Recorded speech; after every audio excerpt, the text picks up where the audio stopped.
All the children went off to Sunday school. So, the title of my message is Don't Forget. And we're going to take it off this passage found in Deuteronomy chapter 4, verse 6 and 9. And I'm going to ask Caleb to walk over here, get up close, speak loud so everybody can hear you, okay? And read that for me. You got to be able to read it. You can read it off that screen if you want. Now speak loud so they hear you. No other nation is as great as we are. Their gods do not come near them, but the Lord our God comes near us when we pray to him. And no other nations as such God teachings and commands as those. I don't forget the things you have seen. Don't forget them as long as you live, but teach them to your children and grandchildren. Pretty good. All right, sit up.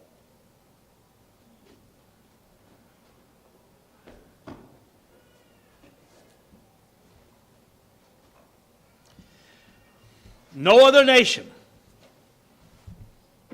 is as great as we are. That's kind of nationalistic. We're told that's a bad thing to have. But there it is right in Scripture. No other nation is as great as we are. Their gods do not come near them. The Lord our God comes near us when we pray to him. And no other nation has such good teachings and commandments as those I'm giving you this day. But be careful. Watch out. Don't forget the things you have seen.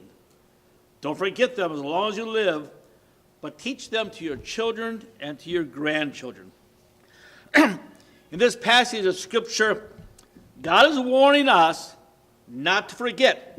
After enjoying the great deliverance from Egypt, of the blessings they received, God tells them, don't forget. Don't forget. But we do forget, don't we? Unfortunately, we do forget. We are told to make this experience, this memory, part of our daily lives. And so we set up memorials so we help us not to forget. We set up monuments to help us not to forget. We remember heroes and their exploits in an effort of not forgetting, to even perhaps live out, kind of feel the experience. We remember important events to help us not to forget. And at the Last Supper, Jesus Christ told his disciples that to remember the blood and the body in the form of the wine and the bread. Now, in Deuteronomy 6, I think I have this on the screen too. Deuteronomy 6.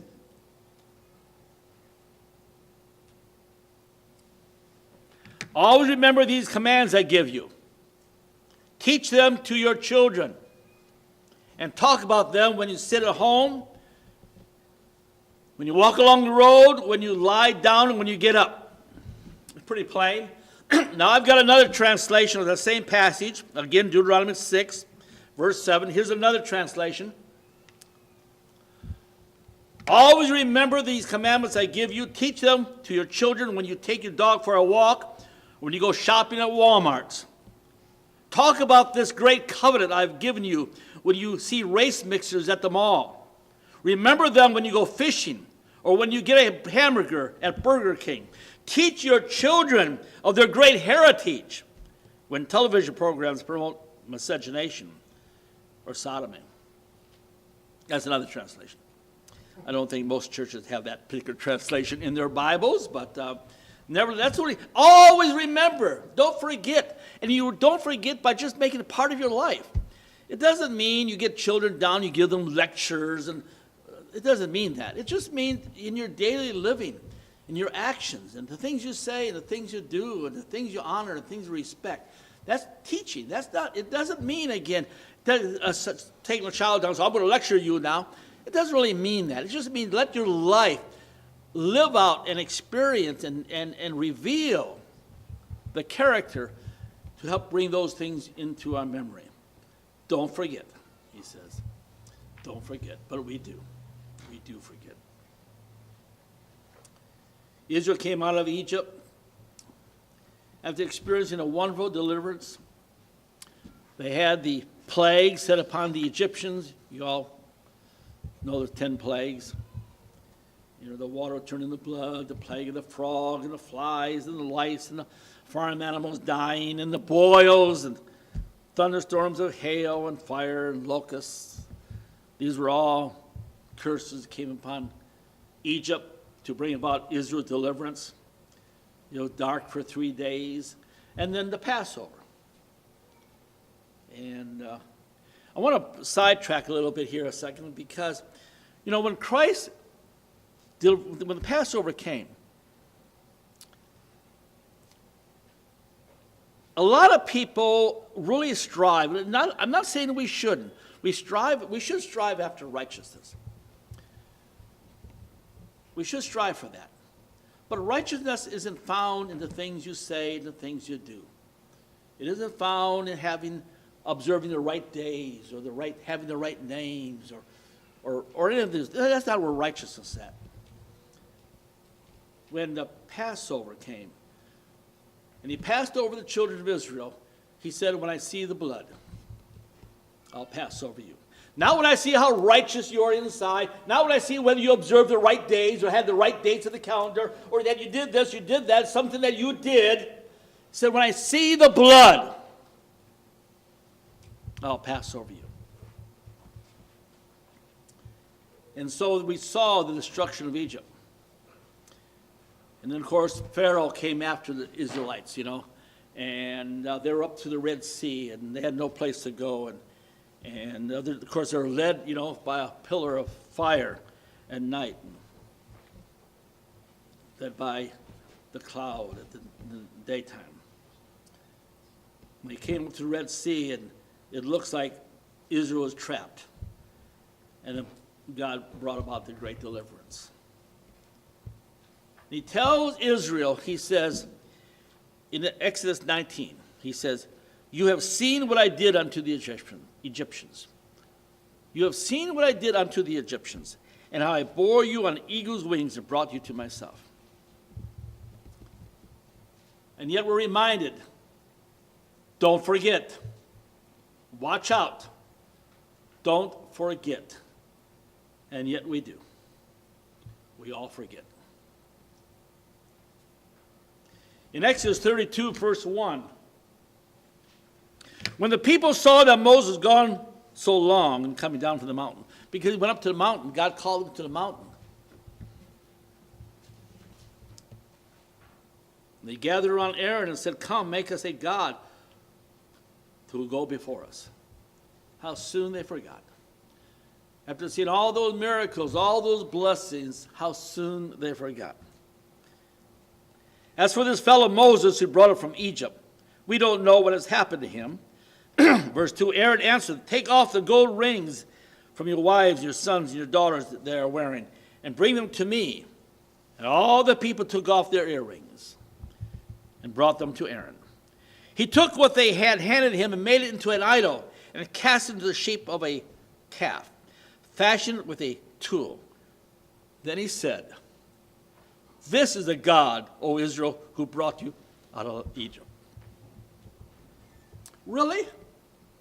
How soon they forgot.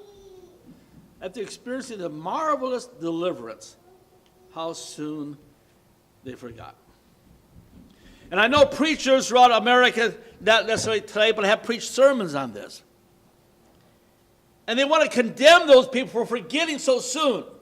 And perhaps rightly so. They want to condemn them and criticize them for forgetting so soon. But what about us? What have we forgotten?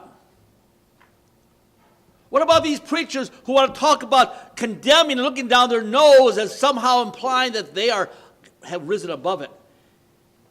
And what about us? What have we forgotten? We don't want to forget.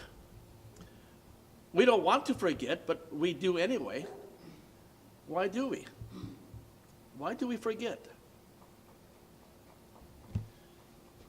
That is why we build memorials and monuments and Or we build statues because we know we're going to forget and we want to keep it in our memory. And that's why they want to take those statues and monuments down. That's why they want to remove them. Because they know how important they are. They know how important they are for a people to connect with the greatness of the past. So they want to take those monuments down. And it's not just Confederate monuments. That was perhaps in some regions or in the minds of some people, may have been considered an easy target. But it's not just Confederate monuments. They want to remove the monuments of George Armstrong Custer because he was a terrible Indian fighter.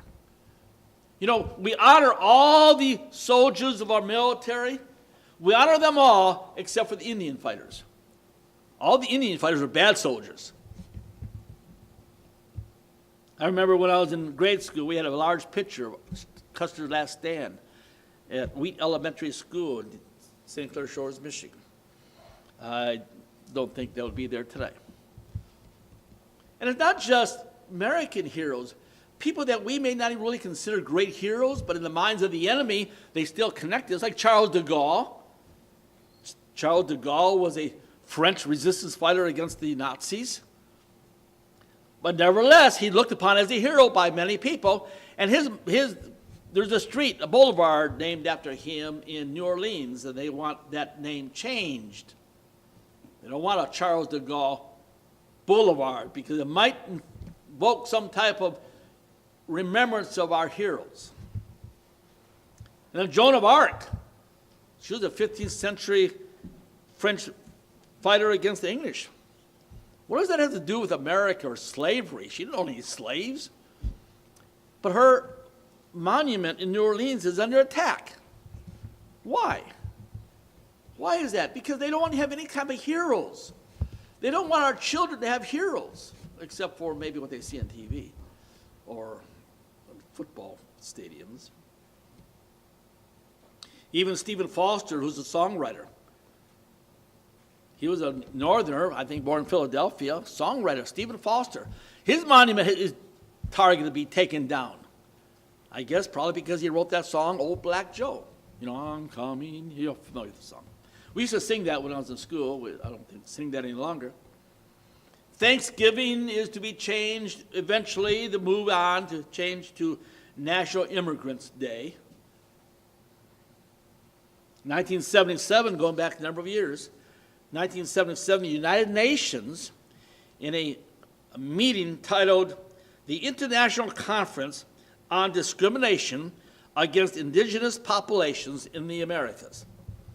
Okay, that was the name of the conference. 1977, they suggested that Columbus Day be replaced with a celebration known as Indigenous Peoples Day. And that has taken a hold. There's a lot of cities in the country who now officially celebrate Indigenous Peoples Day. Memorials are important. They help us not to forget. And we need something because we forget so much. We just forget. Our brains are constructed to forget and dump stuff that is not really important to our personal lives. So we forget stuff. It's automatically dump stuff. That's why you can't remember what you had for dinner probably just 3 days ago, unless you really stop and think about it. Certainly can't remember what you had for dinner 2 weeks ago. Meaningless little things are dumped by the brain. Now, you might remember what you had for dinner on the night, if you're old enough, when Kennedy was shot. You know, what were you doing when Kennedy was assassinated? Some of you old enough to remember that might say, I remember what I did that day. You might not know what you did the day before or the day after, but you might know what you did that day because something traumatic happened. Caused your memory to lock that in place. Or you might remember what happened or even what you ate on the day Elvis died. Or maybe when Trump got elected. You might say, I remember when Trump got elected, I was worrying hot dogs at the lake.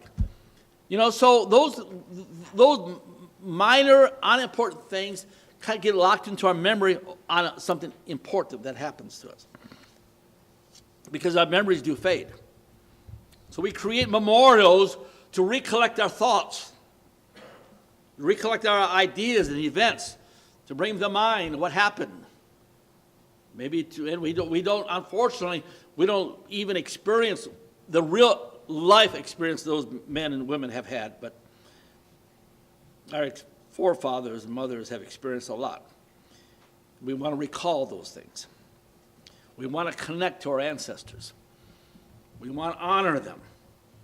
Joshua, when Israel crossed the Jordan River into the Promised Land, Joshua told, and this is where I got the inspiration for our rocks were collected. That's another story. He had one rock from each of the tribes of Israel. They got 12 stones, and he built a monument on the banks of the Jordan River. These things are important. God said, don't forget. Don't forget what has the blessings your people have had. In 1669, a book, the very first history book in the United States, very first history book printed in the United States, published in 1669, is called New England Memorial. And it was written by Nathaniel Morton. And he says about writing this book that it was to commemorate to future generations the memorable passages of God's providence to us and our predecessors in the beginning of this plantation. He said, I want to write this down. He said in further writing, he said, I feel it's my duty. I want to write these down so people, other generations can understand and experience and see all those things that happen. John Adams says that future generations of Americans will never be able to appreciate the sacrifices his generation endured to give us our liberty. So Nathaniel Morton wrote these words down and wrote this history book down. And he says, he said, sacred scriptures compels us to keep a memory. It compels us.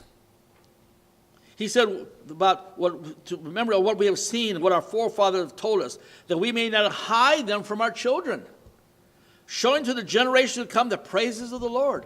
He said, don't hide them from their children. Those are the things that are important. Those monuments and those ideas and those heroes, memorials, they're important. Don't hide them from your children. That's what connects them. That's what is going to connect them. He said, God brought this people, his people, to this wilderness and caused it to take root. He said, he hath guided his people by his strength to his holy habitation and planted them in the mountain of his inheritance. How soon we forget. How soon we forget. Psalm 78. We heard true stories. This is not King James. It's a different translation. We have heard true stories from our fathers about our rich heritage. We like to talk about our heritage, don't we? It connects us. We have heard the true stories from our fathers about our rich heritage. We will continue to tell our children and not hide them from the rising generation the great marvels of our God, his miracles and power that have brought us all this far. The story of Israel is a lesson in God's ways. He established decrees for Jacob and decreed and established the law in Israel. And he commanded our forefathers to teach them to their children. When you go to McDonald's, when you go to Burger King, when you go to the lake, when you go fishing, when you go dig a fence post, when you just, whatever you're doing, you live and be an example of those teachings. For perpetuity, God's ways will be passed down from one generation to the next, even to those who are not yet born. In this way, every generation will have a living faith in the laws of life. We'll never forget the faithful ways of God. By following his ways, they'll break the past bondage. That's what we're facing today, isn't it? We're facing a bondage upon our people. The psalm said that the heathen want to break their bands asunder and cast their cords from us, they said. By following his ways, we'll break this past bondage of their fickle fathers who were stubborn and a rebellious generation, and whose spirit strayed from the eternal God. They refused to love him with all their hearts. We have a generation today, people throughout this nation, who fulfill that verse 8. Stubborn, rebellious, whose spirits have strayed from God. And he said, you want to break that chain. Teach it to your children. Teach it to your children. Someone said, I forget, I think it was Freeland mentioned it, but someone said to win this struggle we're involved in, the only thing we have to do is not lose our children. That's the only thing we have to do. If we just don't lose our children, we can win this thing. That's what Psalm says here. But we've been disconnected. We're a disconnected generation. We hear about the baby boomers and the millennials and X generation and all these different things, but what I call it is a disconnected generation. We have a disconnected generation. Our schools, our colleges, our social clubs like Boy Scouts and Girl Scouts and church clubs and all the ones in schools, we're all disconnected. We don't remember anymore. They're not taught. We're lost.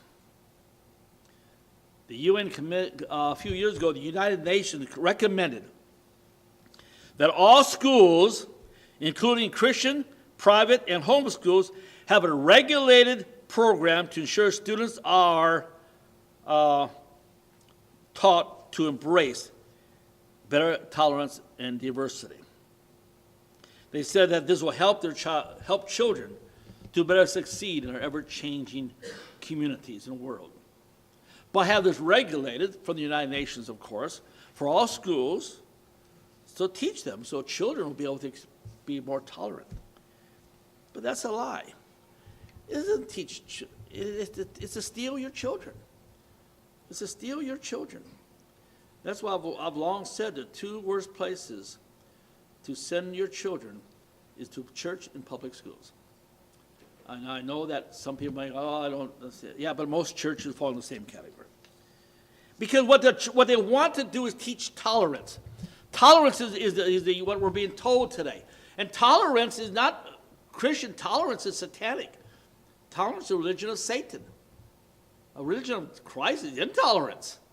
You got something pure and holy and righteous. You want to preserve it and protect it. And you're intolerant of everything that will destroy it. Tolerance is a religion of Satan.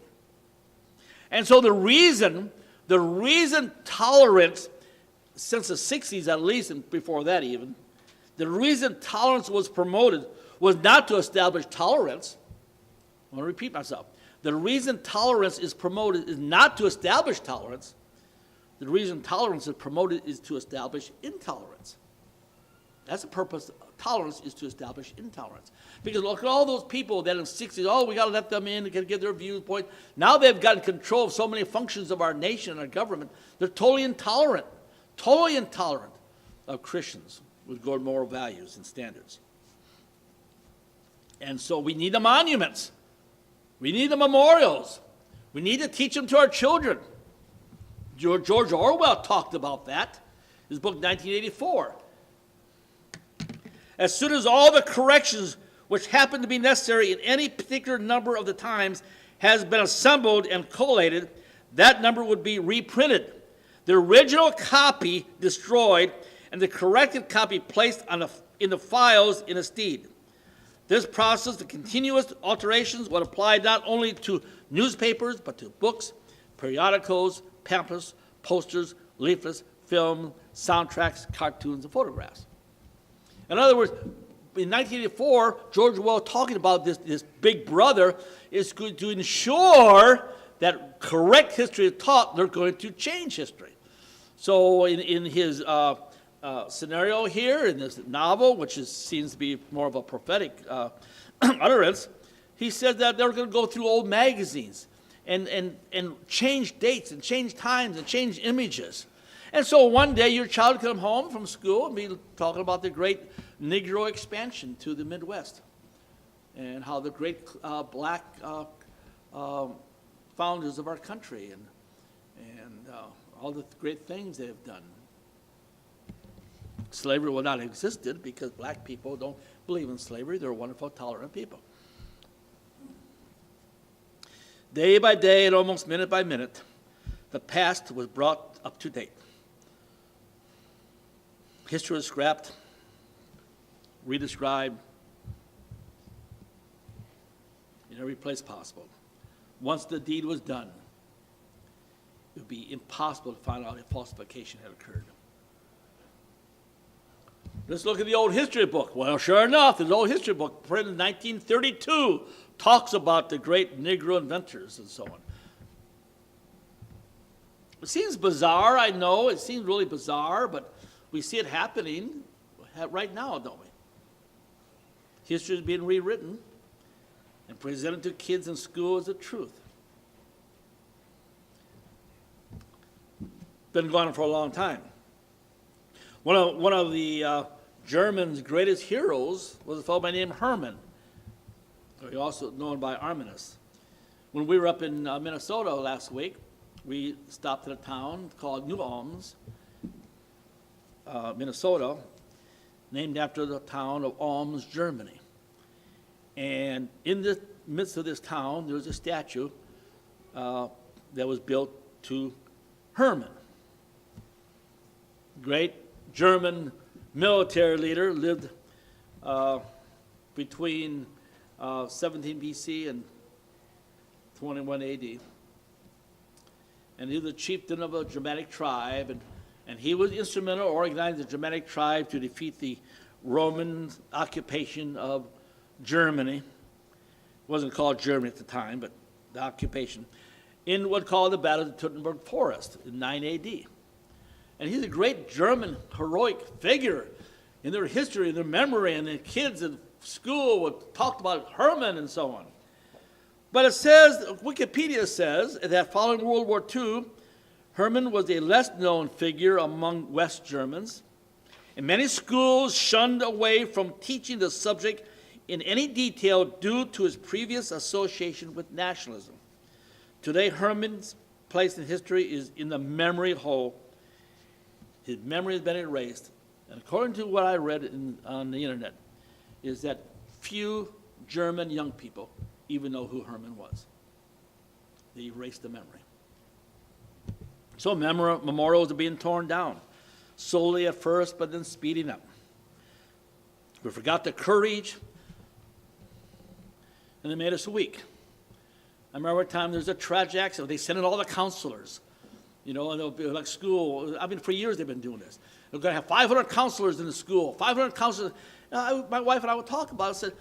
I said, they're not there to give counsel to breed people.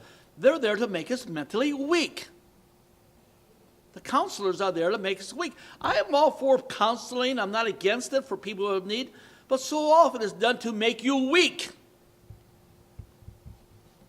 So we have people today who are weak. And if it's a choice between liberty and safety, they would choose safety over liberty. They're attempting to create a generation that chooses safety over liberty. And I think Ben Franklin said that he who chooses safety over liberty deserves neither. Because liberty is a struggle. You've got to fight for liberty. Mentally fight, and physically perhaps fight. But safety, you just got to get a cuddly teddy bear and a safe space. And they made us a generation of people today who are weak. They don't remember who they were. We have the deep state. Then now we hear about the deep state and the swamp. And the swamp is bubbling over. And Trump trying to leave the swamp. But that swamp has been going on for a long time. Joseph McCarthy fought the swamp back in the early 1950s. He's a U.S. Senator from the state of Wisconsin. And during the Cold War era, McCarthy fought against the communists. He identified communists and Soviet spies and sympathizers that infiltrated the United States government, especially the State Department, but also into universities, the film industry, and elsewhere. And then Arthur Miller, I understand, the Jewish playwright, created the term McCarthyism. as a label to designate him. And today it's freely used by even many, many conservatives. Talk about McCarthyism.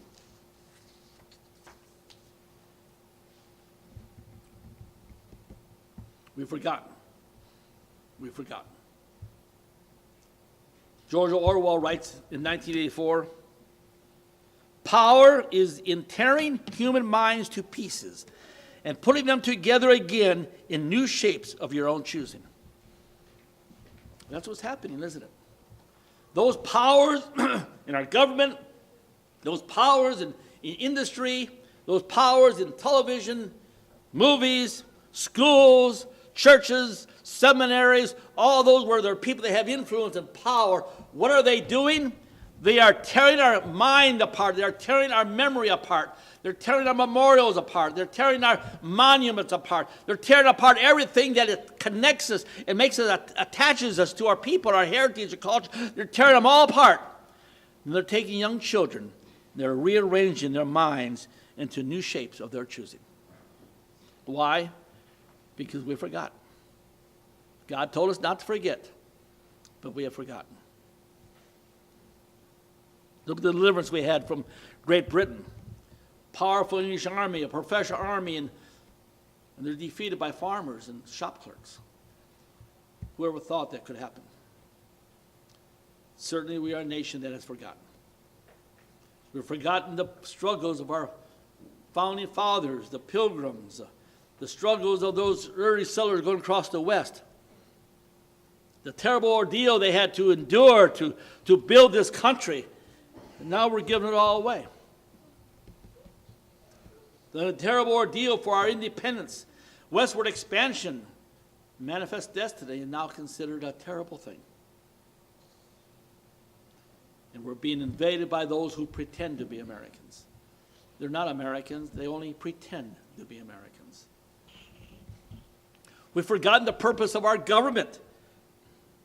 The Constitution, very first paragraph says, "We the people of the United States, in order to form a more perfect union, establish justice, ensure domestic tranquility, provide for the common defense, promote the general welfare, and secure the blessings of liberty to ourselves and our posterity, do ordain and establish this Constitution of the United States of America." We've forgotten our Christian foundation. We forgot. God told you not to forget, but we have forgotten. George Washington's inaugural address before the House of Congress in 1789 said, "No people can be bound to acknowledge and adore the invisible hand which conducts the affairs of men more than the people of the United States." He said, "An invisible hand." Nathaniel Morton talked about it. God lead his people here to this holy mountain, this holy habitation. And George Washington talks about this invisible hand that controlled and guided our people. But we've forgotten. Patrick Henry said, "It cannot be emphasized too strongly or too often that this great nation was founded not by religionists, but by Christians. Not on religion, but on the gospel of Jesus Christ." But we've forgotten. And it's not so much we've forgotten, but, it's bad enough if people don't know, but they don't know they don't know. If they knew they didn't know, they'll search out the information and find the truth. But they don't know they don't know. They don't know that their memory has been destroyed. A few years ago, a professor, I forget his name now, said that, who's been taught history for years, he said, I saw a change occurring back about 1990, year 2000. He said, prior to that, he said, I would teach kids about history. And if they didn't know certain historical facts, they were embarrassed about it. Like they should have known that. Oh, I'm sorry, they should have known that. But he said, I saw the gradual change to a point today that if they don't know something, they're proud of it. They got a superiority to it. That they're better than those people were. Why should they care what Washington thought or Adams thought or Jefferson thought? Why should they care about those people? They're a morally superior people. They don't care. James Madison said, "We have staked the whole future of American civilization not upon the power of government, far from it. We have staked the future upon this capacity of each and all of us to govern ourselves, to sustain ourselves according to the Ten Commandments of God. But the enemy has disconnected us. After all, you will never defend something you have already been taught not to love. Why defend America when you've been taught that our forefathers were just a bunch of secular humans? Why defend your heritage when you've been taught that your race has nothing but oppressors? Why defend any of our history or culture? Why defend it? You will never defend something that you don't love. And so they've disconnected us. And so we don't love those things anymore. We've forgotten. Memorials, monuments help us to love our heroes. They help us to love our liberty. They help us to love our people. They help us to love our faith.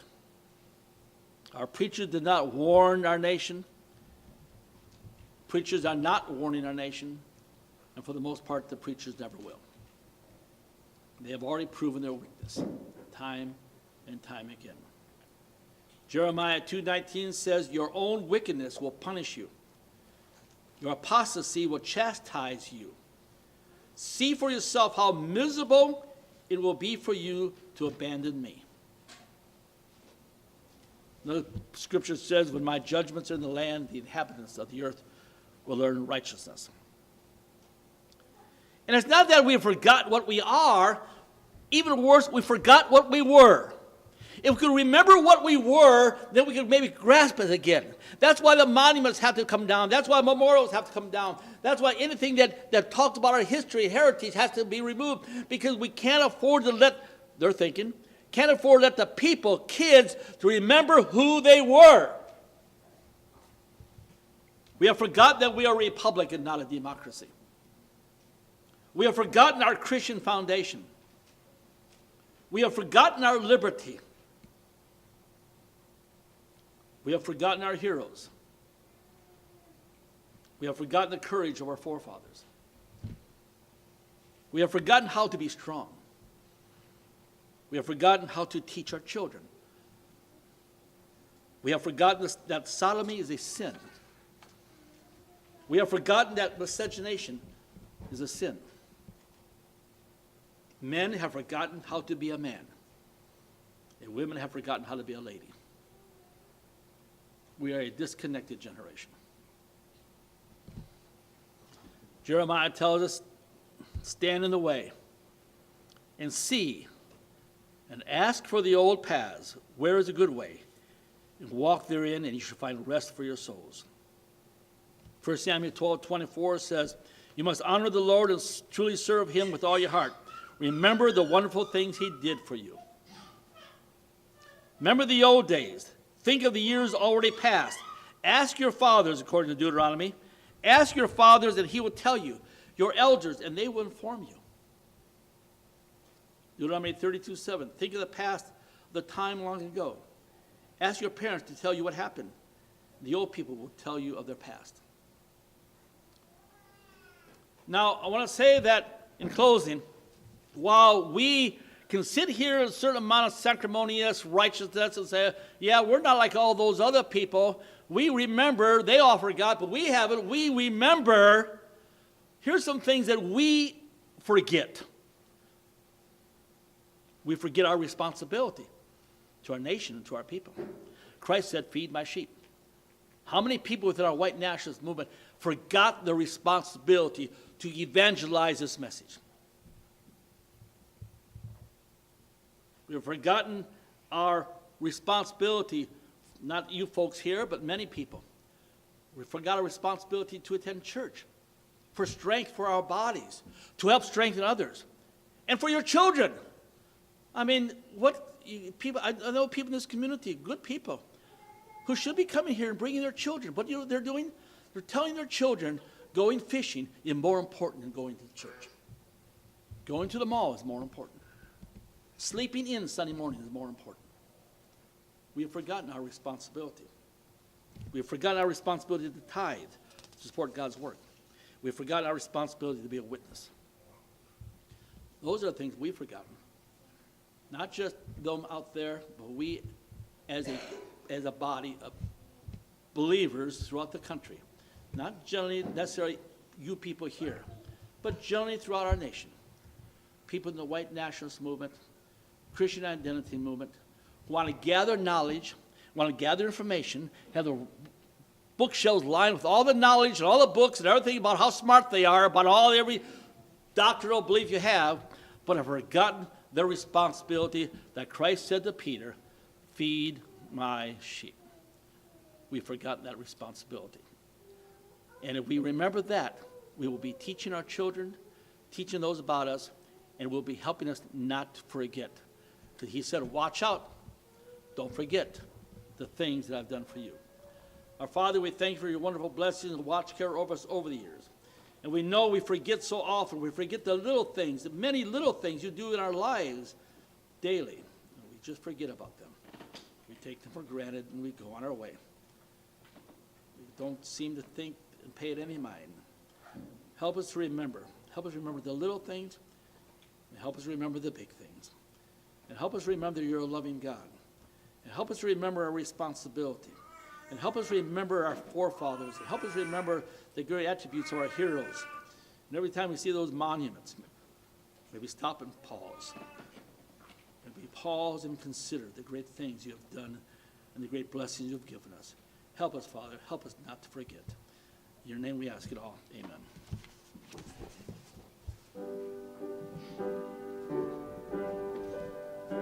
Excellent passage, Pastor Rob. If you'd like to get more information regarding church service as well as our conferences throughout the year, you can write to us at Christian Revival Center, P.O. Box 602, Harrison, Arkansas, 72601. That's Christian Revival Center, P.O. Box 602.